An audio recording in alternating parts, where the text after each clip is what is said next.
ഏവർക്കും നമസ്കാരം. ബാസിസ് അക്കാദമിയുടെ പുതിയൊരു ക്ലാസ്സിലേക്ക് ഏവർക്കും സ്വാഗതം. ഈ ക്ലാസ്സിൽ നമ്മൾ ISRO അതിൻ്റെ ആക്ടിവിറ്റീസുകളെ അച്ചീവ്മെൻറ്റ്സിനെ കുറിച്ചിട്ടാണ് നോക്കുന്നത്. അപ്പോൾ എന്താണ് ISRO? Indian space research organisation എന്നതാണ് ISROൻ്റെ ഫുൾ ഫോം വരുന്നത്. നമ്മുടെ ബഹിരാകാശ ശാസ്ത്രരംഗത്ത് വളരെയധികം വളർച്ച കാഴ്ചവെക്കാൻ നമുക്ക് സാധിച്ചത് ഈ ഒരു ഏജൻസിയുടെ ISROൻ്റെ വരവോട് കൂടിയിട്ടാണ്. അപ്പോൾ എങ്ങനെയൊക്കെയാണ് ISRO ഉണ്ടായതെന്നുള്ളതാണ്. തുടക്കത്തിൽ, അതായത് 1950-60 കാലഘട്ടത്തിൽ ബഹിരാകാശ ഗവേഷണങ്ങൾ ഇങ്ങനെ നടന്നുകൊണ്ടിരിക്കുകയാണ്. പക്ഷേ അതിൻ്റെ ആവശ്യകത ഇന്ത്യയിൽ ഉയർന്നു വരുന്നത് നമ്മുടെ സോവിയറ്റ് യൂണിയനും അമേരിക്കയും ഒക്കെ ബഹിരാകാശ വാഹനങ്ങൾ വിക്ഷേപിച്ചതിന് ശേഷമാണ്. അപ്പോൾ തുടക്കത്തിൽ തുമ്പ എന്നൊരു സ്ഥലത്താണ്, കേരളത്തിലെ തിരുവനന്തപുരത്തുള്ള തുമ്പ എന്ന് പറയുന്ന സ്ഥലത്താണ് ഇതിൻ്റെ പരീക്ഷണങ്ങളൊക്കെ നടന്നുകൊണ്ടിരുന്നത്. അങ്ങനെ 1962 ഇൻകോസ്പാർ എന്ന് പറയുന്ന ഒരു Indian national committee for space research എന്ത് ചെയ്യുന്നത്, രൂപം കൊള്ളുന്നത്. അതിനുശേഷം 1972 1962 ഇതിൻ്റെ ആശയങ്ങൾ വരുന്നത്. 69 ഇത് എസ്റ്റാബ്ലിഷ് ചെയ്യുന്നത് ഇൻകോസ്പാർ എന്ന പേരിൽ. അതിനുശേഷം ISRO ആയി മാറുന്നത്, അതായത് ഇൻകോസ്പാർ വരുന്നത് 1962. ദെൻ ഇൻകോസ്പാറാണ് എന്തായിട്ട് മാറുന്നത്, ISRO ആയിട്ട് മാറുന്നത് 1969. ദെൻ അത് കഴിഞ്ഞ് ISRO ഒരു നമ്മുടെ ഡിപ്പാർട്ട്മെൻറ്റ് ഓഫ് സ്പേസിൻ്റെ അണ്ടറിൽ വരുന്നത് എന്നാണ് 1972. അപ്പോൾ ഈ 3 വർഷങ്ങളും ഇമ്പോർട്ടൻ്റ് ആണ്. 1962 ഇൻകോസ്പാർ രൂപീകരിച്ചു. ദെൻ 1969 ISRO ആക്കി മാറ്റാനുള്ള നടപടികൾ തുടങ്ങി. ദെൻ 1972 ഡിപ്പാർട്ട്മെൻറ്റ് ഓഫ് സ്പേസിൻ്റെ അണ്ടറിൽ ആര് വരുന്നത്, ISRO വരുന്നത്. ദെൻ ഇതിൻ്റെ തുടക്കകാലത്ത് ആദ്യ കാലഘട്ടത്തിൽ ആര്യഭട്ട, 1975 ആര്യഭട്ട, അത് കഴിഞ്ഞ് ഭാസ്കര സീരീസുകൾ, അത് കഴിഞ്ഞ് സ്വന്തമായിട്ടുള്ള ലോഞ്ചിങ് വെഹിക്കിൾ, അത് കഴിഞ്ഞ് രോഹിണി വിക്ഷേപം, അങ്ങനെ പോകുന്നതാണ് നമ്മുടെ ISROൻ്റെ ചരിത്രം. നമ്മൾ കഴിഞ്ഞ ക്ലാസ്സിൽ ഓൾറെഡി ഡിസ്കസ് ചെയ്തതാണ്, എങ്കിലും കുറച്ചും കൂടി ഇമ്പോർട്ടൻ്റ് ആയ കാര്യങ്ങൾ ഉൾപ്പെടുത്തിയെന്ന് മാത്രം. ദെൻ ഇത് തുടക്കം കുറിക്കുന്ന ISRO ചെയർമാൻ ആരാന്ന് ചോദിച്ചു കഴിഞ്ഞാൽ ഡോക്ടർ വിക്രം സാരാഭായാണ്. അതുകൊണ്ടാണ് നമ്മൾ അദ്ദേഹത്തിനെ father of Indian space programme എന്ന് വിളിക്കുന്നത്. ഇനി എന്താണ് ISROൻ്റെ ദർശനം, മിഷനും വിഷൻ എന്ന് ചോദിച്ചു കഴിഞ്ഞാൽ, മിഷൻ എന്തായിരുന്നു? മിഷൻ എന്ന് പറയുന്നത് ഉപഗ്രഹങ്ങൾ നിർമ്മിക്കുക, അതുപോലെ തന്നെ വിക്ഷേപിക്കുന്നതിൻ്റെ സാങ്കേതിക വിദ്യകൾ, അതുപോലെ തന്നെ ഭൂമി പരിശോധന, സാങ്കേതികതകൾ, സ്വയം പര്യാപ്തത, അതുപോലെ തന്നെ രാജ്യാന്തര സഹകരണം, ഇതൊക്കെ എന്ത് ചെയ്യുക, ഉറപ്പുവരുത്തുക എന്നതാണ്. ബഹിരാകാശ ടെക്നോളജികൾ ഉപയോഗിച്ചതിന് ഉറപ്പുവരുത്തുക എന്നതാണ് അതിൻ്റെ ലക്ഷ്യം. ഇനി എന്താണ് അതിൻ്റെ വിഷൻ എന്ന് ചോദിച്ചു കഴിഞ്ഞാൽ, ബഹിരാകാശ സാങ്കേതിക വിദ്യകളെ നമ്മുടെ ജനസമൂഹത്തിന് കൂടി, അല്ലെങ്കിൽ ജനസമൂഹത്തിൻ്റെ വികസനത്തിന് കൂടി ഉപയോഗിച്ച് രാജ്യത്തിൻ്റെ ആധുനികതയ്ക്ക് വേണ്ടി ഉപയോഗിക്കുക എന്നതാണ് നമ്മുടെ ISROൻ്റെ ദർശനമായിട്ട് പറയുന്നത്. ദെൻ ഇതിൻ്റെ ഇതിൻ്റെ ഹെഡ് ക്വാർട്ടേഴ്സ് എന്ന് പറയുന്നത് ബാംഗ്ലൂരിലാണ്. അവിടെയാണ് പ്രധാനമായിട്ടും അതിൻ്റെ ഗവേഷണങ്ങളും മാനേജ്മെൻറ്റൊക്കെ നടക്കുന്നത്. വലംബാനം അല്ലെങ്കിൽ സിവിൽ ക്വാർട്ടേഴ്സാണ്. ദെൻ അത് കഴിഞ്ഞ് അതിൻ്റെ സതീഷ് ധവാൻ സ്പേസ് സെൻറ്റർ ശ്രീഹരിക്കോട്ടയിലാണ് പ്രധാനപ്പെട്ട വിക്ഷേപണ കേന്ദ്രം വരുന്നത്. ഇൻസ്റ്റിറ്റ്യൂഷണൽ ലാബുകൾ വരുന്നത് Vikram Sarabhai space centre Thiruvananthapuram. Then അതുപോലെ തന്നെ liquid propulsion system centre LPSC, അതുപോലെ തന്നെ ISRO satellite centre ISAC Bengaluru, അതുപോലെ തന്നെ national remote sensing centre NRSC, UR Rao satellite centre. ഇതൊക്കെ എന്താണ്, ഈ ISROൻ്റെ കീഴിൽ വരുന്ന ലാബുകളാണ്. പക്ഷേ പ്രധാന ഹെഡ് ക്വാർട്ടേഴ്സ് എവിടെയാണ്, നമ്മുടെ ബാംഗ്ലൂരിലാണ്. ഇനി ഇതിൻ്റെ പ്രധാനപ്പെട്ട പ്രവർത്തനങ്ങൾ എന്തൊക്കെയാണെന്ന് ചോദിച്ചു കഴിഞ്ഞാൽ, ലോഞ്ച് വെഹിക്കിളിനെ സൃഷ്ടിക്കുക. നമ്മുടെ ലോഞ്ച് വെഹിക്കിൾ ഡിപ്പാർട്ട്മെൻറ്റ് എന്ന് പറയുന്നത് അതിൻ്റെ ഒരു മേജർ ആക്ടിവിറ്റീസാണ്. അപ്പോൾ SLV, അതായത് സാറ്റലൈറ്റ് ലോഞ്ച് വെഹിക്കിൾ, അതാണ് ഫസ്റ്റത്തത്. ദെൻ അതിനുശേഷം അതിനെ ഒന്നും കൂടി വികസിപ്പിച്ചിട്ടാണ് എന്ത് വരുന്നത്, ASLV വരുന്നത്, അഗ്മെൻറ്റഡ് സാറ്റലൈറ്റ് ലോഞ്ചിങ് വെഹിക്കിൾ. അത് കഴിഞ്ഞ് PSLV വരുന്നു, പോളാർ സാറ്റലൈറ്റ് ലോഞ്ച് വെഹിക്കിൾ. ഏറ്റവും വിശ്വസനീയവും അതുപോലെ തന്നെ നമ്മുടെ ഉപരിതല ജിയോ സിൻക്രോണസ് സാറ്റലൈറ്റുകളുണ്ട്, ഉപരിതല നിരീക്ഷണ ഉപഗ്രഹങ്ങൾ, അതുപോലെ തന്നെ ധ്രുവപ്രദേശങ്ങളിൽ ഭ്രമണം നടത്തുന്ന പോളാർ ഓർബിറ്റിൽ ഭ്രമണം നടത്തുന്ന സാറ്റലൈറ്റുകൾ, ഇതിനെയൊക്കെ ട്രിഗർ ചെയ്യാൻ അല്ലെങ്കിൽ യഥാസ്ഥാനത്ത് കൊണ്ടുവയ്ക്കാൻ സഹായിക്കുന്നതാണ് PSLV എന്ന് പറയുന്നത്. ഇത് വളരെ പെട്ടെന്ന് തന്നെ എന്ത് ചെയ്തിട്ടുണ്ട്, വളരെ മറ്റു രാജ്യങ്ങൾ കൂടി നമ്മളെ PSLVക്ക് വേണ്ടി ആശ്രയിക്കുന്നുണ്ട്.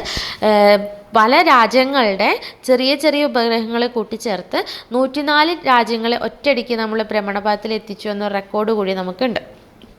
ദെൻ മറ്റൊന്നാണ് GSLV, geosynchronous satellite launch vehicle എന്ന് പറയുന്നത്. ഭൂസ്ഥിര ഉപഗ്രഹങ്ങളെ കൃത്യമായിട്ട് ഒരു പോയിന്റിൽ തന്നെ സ്റ്റിക്ക് ഓൺ ചെയ്ത് നിൽക്കുന്ന ഉപഗ്രഹങ്ങളെ ഓർബിറ്റിൽ എത്തിക്കുന്ന ലോഞ്ച് വെഹിക്കിൾസ് ആണ് GSLV എന്ന് പറയുന്നത്. അത് തന്നെ GSLV Mk3 ഉണ്ട്, 2 ഉണ്ട്. GSLV Mk2, GSLV Mk3, ഇത് രണ്ടുമേ ഉള്ളൂ, Mk3യും Mk2വും. അതിൽ GSLV Mk3 വലിയ ഉയരം അതുപോലെ തന്നെ ഭാരമൊക്കെ ഉള്ള ഇതിനെ വേണ്ടിയിട്ട് സഹായിക്കുന്നതാണ്. ഇനി പ്രധാനപ്പെട്ട മിഷനുകൾ എന്ന് പറഞ്ഞു കഴിഞ്ഞാൽ ആര്യഭട്ട, ആദ്യത്തെ ഉപഗ്രഹമാണ് ആര്യഭട്ട. 1975 അത് വിക്ഷേപിക്കുന്നത്. അത് കഴിഞ്ഞ് ഇൻസാറ്റ് വരുന്നു. ഇൻസാറ്റിൻ്റെ സീരീസാണ്, ഒന്നിലധികം സാറ്റലൈറ്റുകളുണ്ട്. ടെലികമ്മ്യൂണിക്കേഷൻ അതുപോലെ തന്നെ TV സംപ്രേഷണം, കാലാവസ്ഥ നിരീക്ഷണത്തിനൊക്കെ വേണ്ടിയിട്ടാണ് ഇൻസാറ്റിനെ വിക്ഷേപിച്ചത്. Then IRS, Indian remote sensing, ഇത് ഭൂപരിശോധനയ്ക്കുള്ള സാങ്കേതികവിദ്യ കൊണ്ടുപോയതാണ് IRS. Then Mangalyaan, Mars orbiter mission 2013 വളരെ ചിലവ് കുറഞ്ഞതും അതുപോലെ തന്നെ വിജയകരമായിട്ട് ചൊവ്വേനെ പര്യവേഷണം നടത്താനുള്ള പദ്ധതിയായിരുന്നു അത്. ഇത് സക്സസ്ഫുള്ളായിട്ട് നമുക്ക് എത്തിക്കാൻ കഴിഞ്ഞു. അത് കഴിഞ്ഞുള്ളതാണ് ചന്ദ്രയാൻ മിഷൻ. ചന്ദ്രയാൻ 1 2008 അത് നമ്മുടെ ചന്ദ്രൻ്റെ ഉപരിതലത്തിൽ വാട്ടർ മോളിക്യൂൾ ഉണ്ടെന്ന് തെളിയിക്കാൻ പറ്റി. അത് കഴിഞ്ഞിട്ടാണ് 2019 ചന്ദ്രയാൻ 2 വിക്ഷേപിക്കുന്നത്. പക്ഷേ അത് സക്സസ്ഫുള്ളായിട്ട് നമുക്ക് ഓർബിറ്റലിൽ എത്തിക്കാനേ കഴിഞ്ഞുള്ളൂ. അതിന് ചന്ദ്രൻ്റെ ഉപരിതലത്തിൽ ഇറങ്ങാൻ കഴിഞ്ഞില്ല. പക്ഷേ അതിൻ്റെ പരാതികൾ പരിഹരിച്ചും കൊണ്ടാണ് 2023 നമ്മൾ ചന്ദ്രയാൻ 3 വിക്ഷേപിക്കുന്നത്. ഇത് വളരെ സമഗ്രമായിട്ടുള്ള ഒന്നായിരുന്നു. കൃത്യമായിട്ട് ചന്ദ്രൻ്റെ ദക്ഷിണ ധ്രുവത്തിൽ ആദ്യമായിട്ടാണ് എന്ത് ചെയ്യുന്നത്, ഇന്ത്യയാണ് കൊണ്ട് സാറ്റലൈറ്റ് ഇറക്കുന്നത്. ദെൻ അത് കഴിഞ്ഞ് നമ്മൾ വിക്ഷേപിക്കുന്നതാണ് ആദിത്യ L1 എന്ന് പറയുന്നത്. അതായത്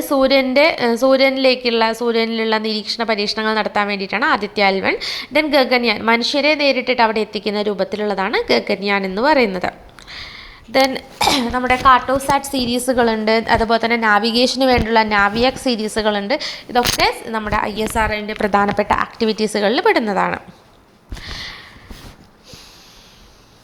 ദെൻ നമ്മുടെ സ്പേസ് ആപ്ലിക്കേഷൻ എന്ന് വെച്ചാൽ നമുക്ക് മെഡിസിൻ അതുപോലെ തന്നെ ടെലി എഡ്യൂക്കേഷൻ, ഡിസാസ്റ്റർ മാനേജ്മെൻറ്റിൽ സപ്പോർട്ട് എന്നുള്ള രീതിയിൽ, അതുപോലെ തന്നെ കൃഷിയുടെ crop monitoring, irrigation planning, weather forecasting, നാവിഗേഷനൊക്കെ ചെയ്യാൻ വേണ്ടിയിട്ട് ഈ സാറ്റലൈറ്റുകൾ നമ്മൾ സഹായിക്കുന്നുണ്ട്.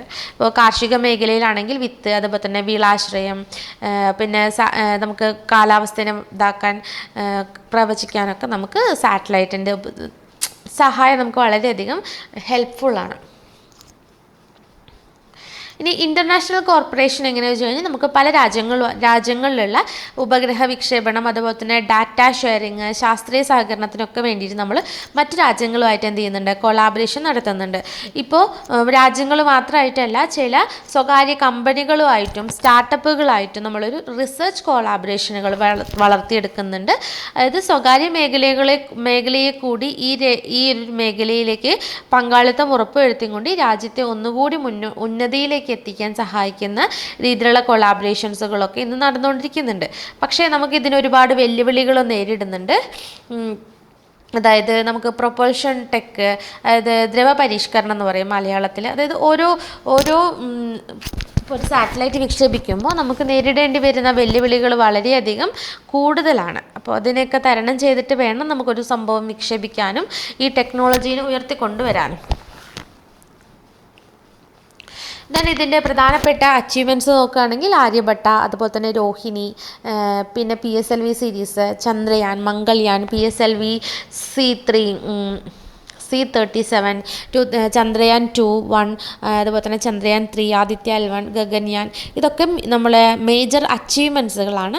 നമ്മൾ വളരെ ഡീറ്റെയിൽഡ് ആയിട്ട് നമ്മൾ അടുത്ത ക്ലാസ്സിൽ നമ്മൾ എന്ത് പഠിക്കും, ഏതൊക്കെയാണ് ISRO സക്സസ്ഫുള്ളി കംപ്ലീറ്റ് ചെയ്തിട്ടുള്ളത്, ഇനി കംപ്ലീറ്റ് ചെയ്യാൻ പോകുന്നതെന്നൊക്കെ നമ്മൾ നോക്കും. അതുകൊണ്ടാണ് നമ്മൾ ജസ്റ്റ് ഇതിൽ പേരുകൾ മാത്രമേ പറയുന്നുള്ളൂ. അതിലൊന്ന് ശ്രദ്ധിക്കുക, വേൾഡ് റെക്കോർഡ് നമുക്ക് 104 സാറ്റലൈറ്റുകളെ ഒറ്റ വിക്ഷേപണത്തിലൂടെ 104 സാറ്റലൈറ്റുകളെ ഭ്രമണപഥത്തിൽ എത്തിച്ചത് നമ്മൾ 2017 PSLV C37 ഉപയോഗിച്ചിട്ടാണ്. അപ്പോൾ അത് ഓർക്കുക.